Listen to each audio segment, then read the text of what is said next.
औज़ुबिल्लाहिमिनश्शैतानिर्रजीम बिस्मिल्लाहिर्रहमानिर्रहीम। अस्सलाम वालेकुम डियर स्टूडेंट्स। उम्मीद करते हैं आप सब खैर आफियत से होंगे। जी स्टूडेंट्स, जैसा कि आप जानते हैं कि हमारी जो डिस्कशन है वो introduction to philosophy according to PU outline पर जारी है। इसमें आज हम उसका चैप्टर नंबर 2 स्टार्ट करेंगे। चैप्टर नंबर 2 का नाम है एपिस्टेमोलॉजी। सबसे पहले तो एपिस्टेमोलॉजी होती क्या है, इसकी डेफिनेशन क्या है। Epistemology is a major branch of philosophy concerned with the study of knowledge and understanding. Means ये मेजर ब्रांच ऑफ फिलोसफी है दैट कंसर्न, जो स्टडी करती है नॉलेज को, कि नॉलेज कहाँ से आता है, नॉलेज किसके पास कितना नॉलेज है, वो नॉलेज ट्रू है कि नहीं है, इस तरह के क्वेश्चन के बारे में ये स्टडी करती है। It examines the nature, scope and limits of human knowledge. Scope and limits का क्या मतलब है कि ह्यूमंस को कितना नॉलेज है, by asking question fundamental question such as what knowledge is. मतलब वो डिफरेंट क्वेश्चन से लोगों के ह्यूमन नॉलेज को एग्जामिन करती है कि उनके पास कितना नॉलेज है, वो कैसा नॉलेज है, वो कहाँ से आया है, वो उस नॉलेज पर कितना बिलीव करते हैं। हाउ इट इज़ रिक्वायर्ड, मतलब नॉलेज हासिल कैसे किया जाता है। And how we can distinguish knowledge from belief और ओपिनियन, मतलब हम नॉलेज को बिलीफ और ओपिनियन से कैसे डिफरेंट कर सकते हैं, दोनों को एक दूसरे से। बिलीफ और ओपिनियन, ओपिनियन सब मतलब होता है कि आपका आपका क्या ओपिनियन है इस बारे में, और बिलीव कि आप उस पर कितना यकीन रखते हैं।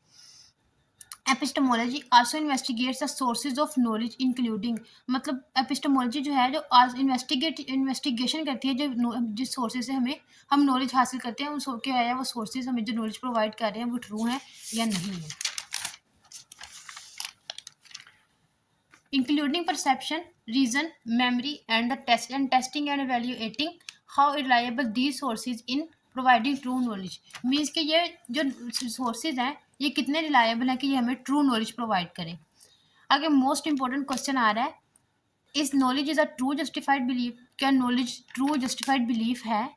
The question of whether knowledge is a true justified belief is an important question in epistemology. ये एपिस्टेमोलॉजी का बहुत इंपॉर्टेंट क्वेश्चन समझा जाता है।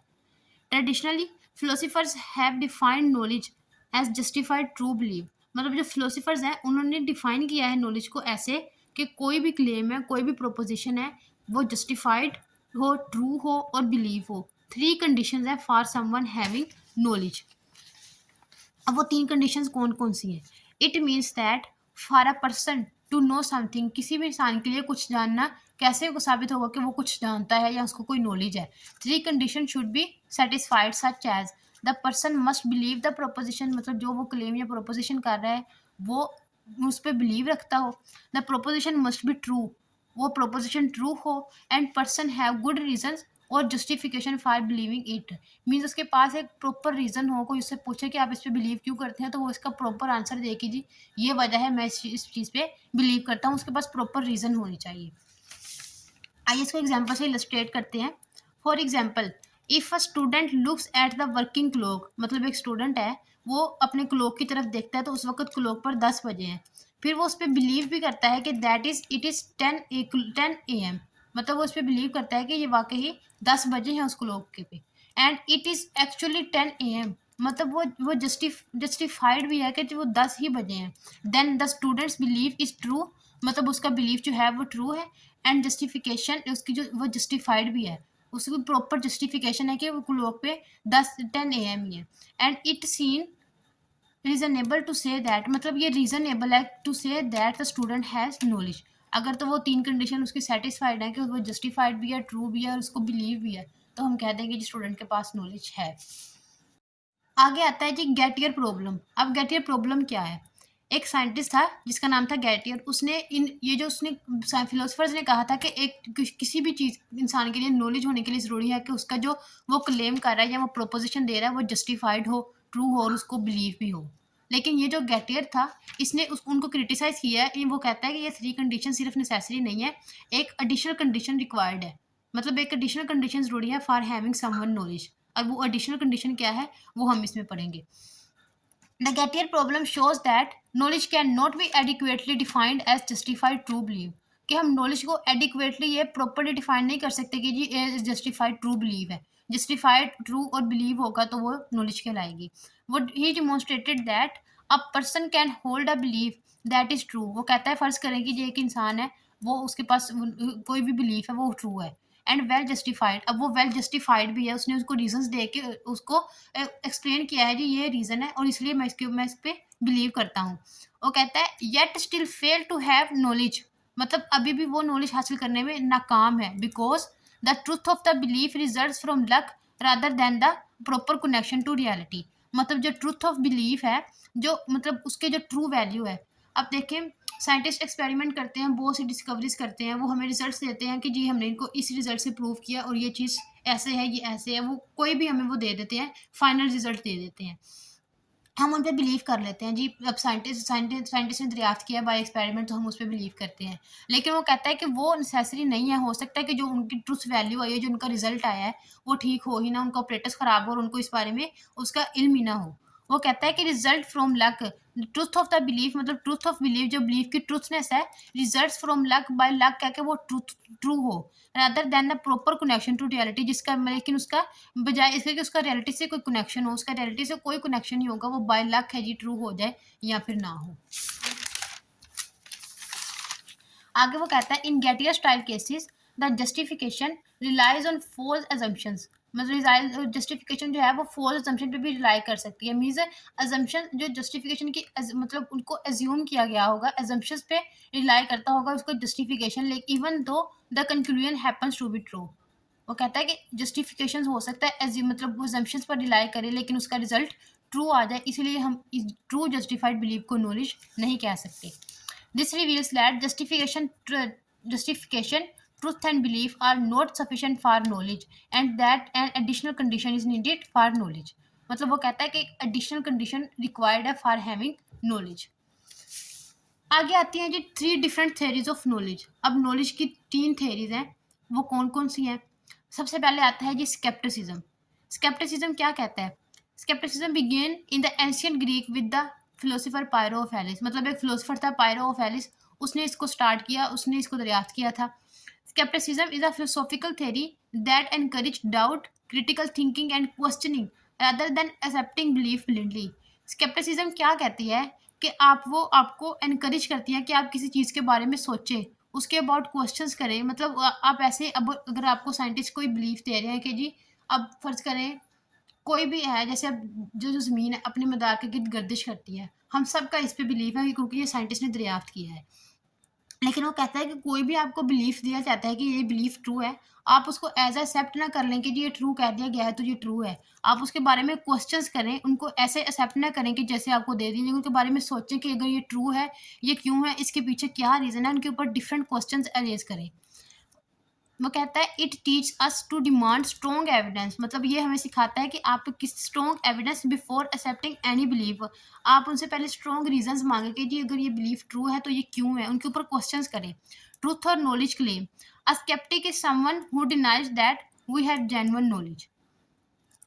अकॉर्डिंग टू द स्केप्टिक, मतलब एक स्केप्टिक है वो क्या कहता है, we have only believe about the world, हमारा बस दुनिया के बारे में हमारा बिलीफ है, and none of these belief can count as knowledge, मतलब यूनिवर्स है, अब इसमें बहुत सारे एक्शंस होते हैं, हमारा उन पे बिलीफ भी है, लेकिन वो कहता है कि आप इन बिलीफ को ये नहीं कह सकते कि ये आपके पास नॉलेज है। आगे आ जाती हैं जी types of scepticism. Type scepticism की टाइप्स क्या है? We can distinguish between different types of scepticism. सबसे पहली टाइप आएगी जी ग्लोबल स्केप्टिसिज्म। ग्लोबल स्केप्टिसिज्म क्या कहती है? It holds that no knowledge of any kind about any subject matter is possible. अब ग्लोबल स्केप्टिसिज्म कहती है कि इंसानों के पास कोई नॉलेज है ही नहीं, उनके पास कोई नॉलेज नहीं है। It says that no one can have any knowledge of any kind, मतलब कोई भी इंसान है उसके पास किसी किस्म का कोई नॉलेज नहीं है, वो नॉलेज की पॉसिबिलिटी को ही खत्म कर देती है कि नॉलेज होता ही नहीं है। It is rare that someone is explicitly advocate global skepticism because it seems to be undermined। वो कहता है कि वो explicitly advocate के बहुत कम चांसेस है कि कोई इसको कबूल करेगा कि ये ग्लोबल स्केप्टिसिज्म वाकई ट्रू है। seems that to be undermined itself। अब देखें, आप कहते हैं कि मैं दुनिया में एग्जिस्ट ही नहीं करता, आई एम नॉट एग्जिस्ट। अगर आप एग्जिस्ट ही नहीं करते तो फिर ये कौन कह रहा है जी आई एम नॉट एग्जिस्ट? आप जो यूनिवर्स में एग्जिस्ट ही नहीं कर रहे हैं, आप हैं ही नहीं, तो फिर ये आप कैसे कह रहे हैं कि ये आई एम नॉट एग्जिस्ट? इसका भी यही प्रॉब्लम है कि वो कहता है there is no knowledge whatsoever they themselves can not know whether global scepticism is true और नॉट। ये जो ग्लोबल स्केप्टिक्स हैं वो असल में खुद भी नहीं जानते कि ये ग्लोबल स्केप्टिक्स है स्केप्टिसिज्म है ये ट्रू है कि नहीं है। मीन्स अब ग्लोबल स्केप्टिसिज्म कहती है कि कोई नॉलेज है ही नहीं।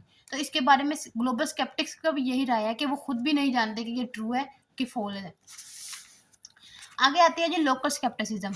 अ more attractive form of scepticism can be dubbed into local scepticism.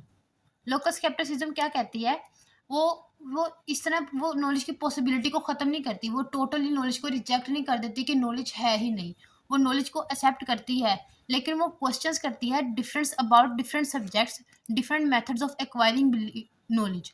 It is more limited in scope than global scepticism and focuses on the particular fields of knowledge. मतलब ये focus करती है particular fields of knowledge. Instead of denying all the knowledge, मतलब ये सारे knowledge को ये नहीं कहती कि वो डिनाई करते जी नॉलेज होता ही नहीं है, बल्कि it focuses on doubting only specific areas. मतलब जो स्पेसिफिक एरियाज है उनके ऊपर डाउट करती है। मतलब मेथड्स ऑफ एक्वायरिंग नॉलेज, जो नॉलेज के जिनसे हम नॉलेज हासिल करते हैं उनके ऊपर डाउट करती है, उनसे क्वेश्चंस करती है कि ये नॉलेज कहाँ से आया, क्यों आया, इसके पीछे क्या रीज़न है, क्या ये नॉलेज ट्रू है कि नहीं है। Subject certain ways of acquiring belief can never produce knowledge. अब वो क्या कहता है, a local sceptic will say that we can not have knowledge about certain subjects. वो कहता है कि हमें कुछ चीज़ों के बारे में इल्म है, कुछ चीज़ों के बारे में नहीं है, अबाउट सर्टेन सब्जेक्ट, और that certain ways of acquiring belief can never produce knowledge. So we all are local sceptics with respect to some ways of acquiring belief. वो कहता है कि हम सब जो हैं वो लोकल स्केप्टिक्स हैं। वो सही कहता है। अब हम किसी भी चीज़ का हम ये तो नहीं कहते कि नॉलेज है ही नहीं, हम कहते हैं नॉलेज है। हमारे जब हमारे माइंड में डिफरेंट क्वेश्चंस आते हैं तब उन पे क्वेश्चनिंग करते हैं, डिफरेंट थेरीज के बारे में क्वेश्चन करते हैं, जी ये ऐसा है तो ये क्यों है। तो इसलिए वो कहता है कि we all are local scepticism with some ways of acquiring beliefs. Acquiring beliefs का क्या मतलब है, एक्वायरिंग नॉलेज। कंक्लूजन, अब कंक्लूजन इसकी क्या है, sceptics hold that truth is impossible to know. वो कहते हैं कि जो सच्चाई जानना इम्पॉसिबल है।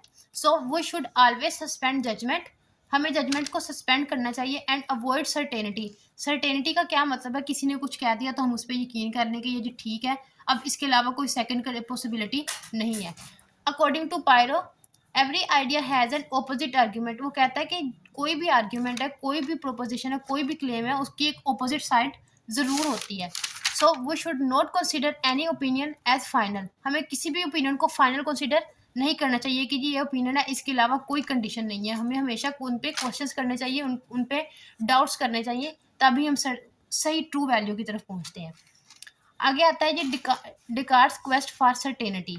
A French philosopher René Descartes was the first modern philosopher who addressed the question of whether we can prevent skepticism from undermining every claim to knowledge. अब वो क्या कहता है, I will doubt everything so that I can find out that is truly certain. वो कहता है कि मैं हर चीज़ को डाउट करता हूँ, कोई भी क्लेम है, कोई भी प्रोपोजिशन है, मैं उसको डाउट करता हूँ ताकि मैं सही ट्रूली सर्टेन चीज़ की तरफ पहुँचूँ।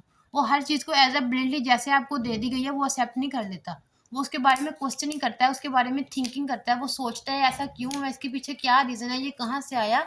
तो वो कहता है मैं डाउट करता हूँ तो ही मैं सर्टेनिटी की तरफ पहुँचता हूँ कि व्हाट इज़ ट्रूली सर्टेन।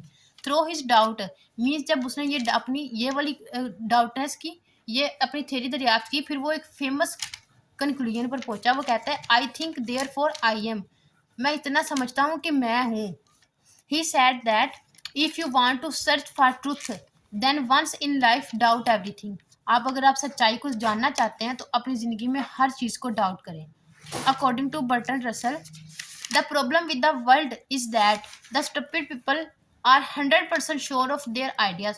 वो कहता है जो मतलब बेवकूफ़ लोग हैं वो 100% श्योर होते हैं अपने आइडियाज़ के, मतलब उनमें ये एबिलिटी ही नहीं होती कि वो किसी चीज़ के बारे में थिंकिंग करें या उनको सोचें या किसी से क्वेश्चंस करें। वो जो भी उनको चीज़ दी जाती है वो उसको एक्सेप्ट कर लेते हैं और 100% श्योर होते हैं कि उनका आइडिया ठीक है।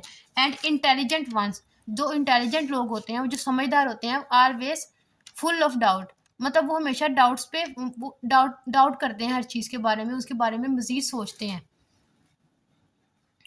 जी स्टूडेंट्स, आज का लेक्चर यही तक था। इंशाल्लाह नेक्स्ट लेक्चर में हम इसकी बाकी थ्योरीज पढ़ेंगे। इस अगर आपको वीडियो अच्छी लगी है तो इसको अपने दोस्तों के साथ शेयर करें, चैनल को सब्सक्राइब कर दें और अगर आपको कोई चीज़ समझ ना आए तो आप कमेंट करके पूछ सकते हैं। इंशाल्लाह नेक्स्ट लेक्चर में आपसे दोबारा मुलाकात होगी। अल्लाह हाफ़िज़।